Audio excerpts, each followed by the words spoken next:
Hello दोस्तों, नमस्कार, अस्सलाम वालेकुम। मेरा नाम अब्दुल अंसारी है और इस वीडियो को जो भी मेरे भाई बंधु, मेरी माता, मेरी बहनें, तमाम मेरे जितने भी इस वीडियो को देख रहे हैं, आपका स्वागत है मेरे चैनल में। उस मालिक की जो जीव आत्मा, रूह सोल आपके आज्ञा चक्र पे बैठी है, उसको मैं नमन करता हूँ। इस वीडियो में मेरी बात कोई बुरी लगे तो आप दिल पे मत लीजिएगा। मेरा मकसद सिर्फ जानकारी देना है और कोई मेरा मकसद नहीं है, क्योंकि जब से ये रूह सोल आत्मा इस धरती पे आई है, ये इतनी ज़्यादा प्यासी है कि पूछो मत। हर इंसान उस मालिक का प्यासा है। हर इंसान चाहता है कि मैं भगवान की खोज करूं। इस भागदौड़ की ज़िंदगी में कोई भी इंसान ऐसा नहीं होगा कि भगवान को याद करता नहीं होगा। कितना भी बिजी हो, जहाँ है वहाँ चलते चलते ही एक घंटी मार के जहाँ रहेगा वहाँ से ही याद करता है। पर कोई ना कोई नाम लेकर याद करे। हर इंसान अलग अलग नाम से याद करता है। कोई ज़रूरी नहीं है कि एक ही नाम से उस मालिक को पुकारा जाए तो वो सुनते हैं। जहाँ पे हम रहते हैं, यहाँ के जो मालिक हैं, वो सभी नामों से उनको बुला सकते हो, पर जिस नाम से आप बुलाओगे उसी अनुसार आपको दया, रहम जो कहते हैं हम, उसी अनुसार मिलता है। इस वीडियो में मैं बात करने वाला हूँ कि वो भगवान है तो कहाँ है, कैसे मिलेगा और मिलता क्यों नहीं है। तो अगर आप उस मालिक के प्यासे हैं तो इस नॉलेज को, इस ज्ञान को सुने और वीडियो अच्छी लगी तो लोगों तक भी पहुंचाएं, ताकि लोगों को भी आप जगा सकें। सबसे पहले तो ये समय इतना ज़्यादा ख़राब है कि मैं हर इंसान को मैं कहना चाहता हूँ कि आप जिस धर्म में हो, मैं आपके पैर पकड़ता हूँ यार।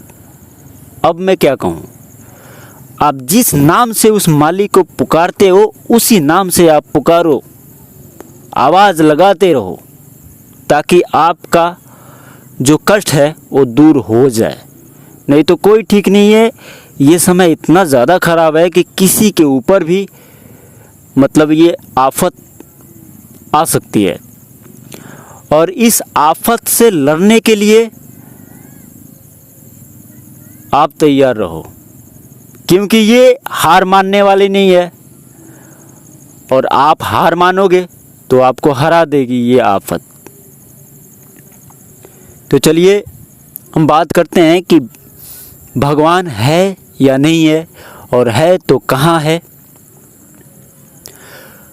हजरत बाबा बुल्ला शाह के पास में एक शख्स गया। वो जाकर वहाँ पे उन्होंने कहा कि वो भगवान, वो परमात्मा, वो खुदा है या नहीं है। और उस समय वो कोई बीज मतलब रोप रहे थे, कि वो धान या गेहूँ या कोई भी बीज मतलब रोपाई कर रहे थे। तो बाबा बुल्ला शाह जी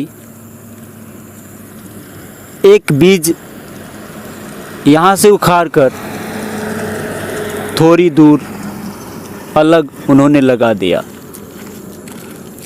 उन्होंने कहा कि इतनी देर में ही वो मालिक मिल जाता है। बस एक बीज यहाँ से उखाड़ा, वहाँ लगा दिया, कहा इतनी देर में मालिक समझ में आ जाएगा, मिल जाएगा। सबसे पहले तो अगर हम जब तक जिस्मानी इबादत करेंगे, जब तक वो रूहों का बादशाह समझ में नहीं आएगा, क्योंकि रूहों के बादशाह को समझने के लिए रूहानी इबादत ज़रूरी है। और हम बाहर में तीरथ बरत में खोजते रहते हैं या सर को पटकते रहते हैं, तो उससे वो रूहों का बादशाह जो है वो आपको समझ में नहीं आएगा। सबसे पहले तो मैंने एक वीडियो डाला कि कुर्बानी इब्राहिम अलैहिस्सलाम ने क्यों किया। तो एक भाई ने मुझे सवाल किया कि सर आप ऐसी ऐसी वीडियो क्यों बनाते हो, आप मतलब गोश्त खाना क्या मतलब ये वाकई में बुरा है, आप मुझे समझाओ ठीक से। तो मेरे भाई सबसे पहले देखो मेरे भाई, मेरी बात जिसको भी बुरी लगे यार, जो खाते हैं, मैं भी पहले बहुत ज़्यादा खाता था, ये बात नहीं है। और कभी कभी तमोगुण इतना ज़्यादा बढ़ जाता है, मेरा आत्मा हिल जाता है यार।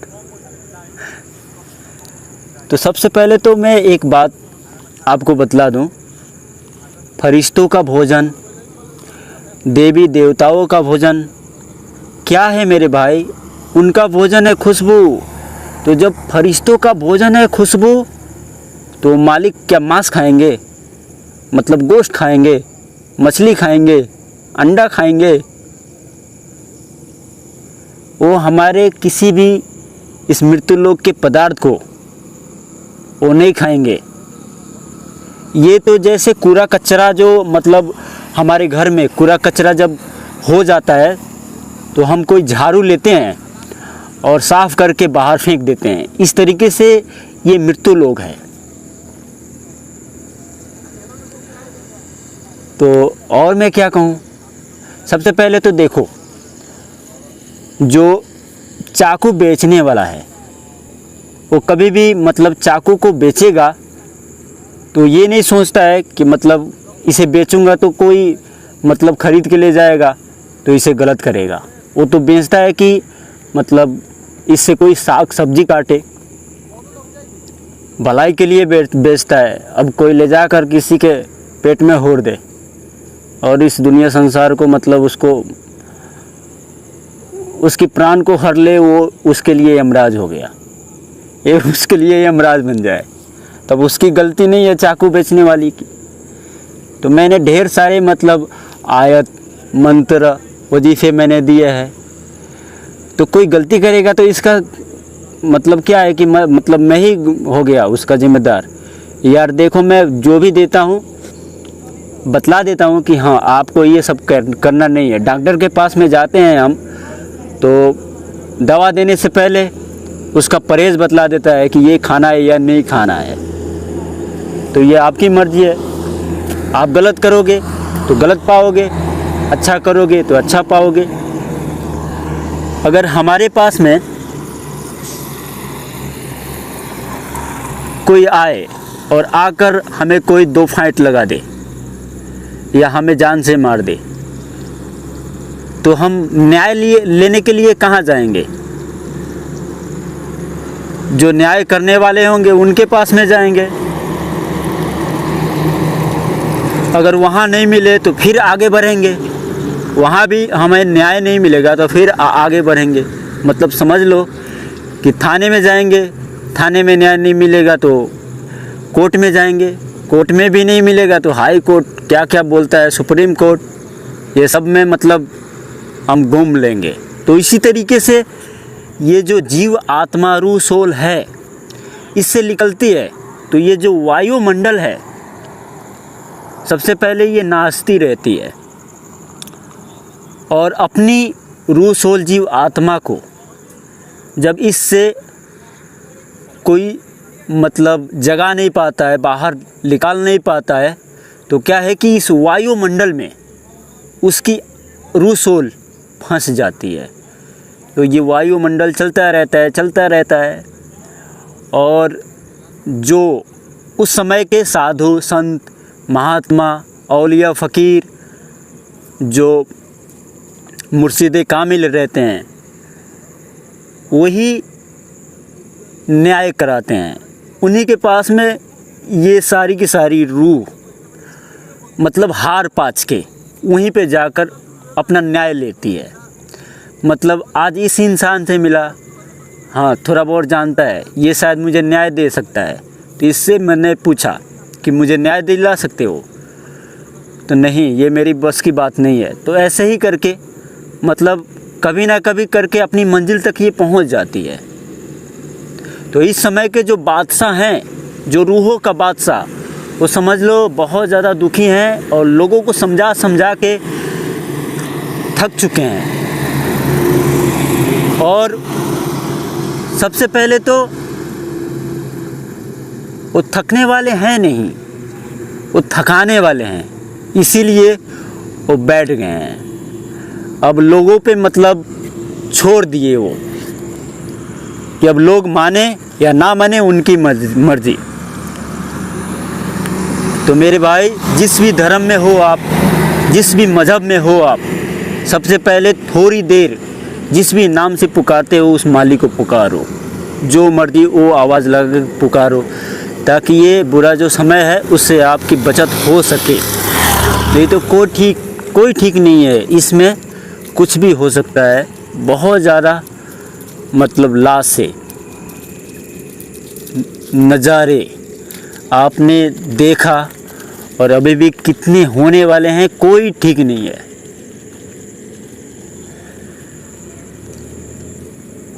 तो मेरे भाई, मेरी बातें अगर आपको बुरी लगी तो दिल पे मत लीजिएगा।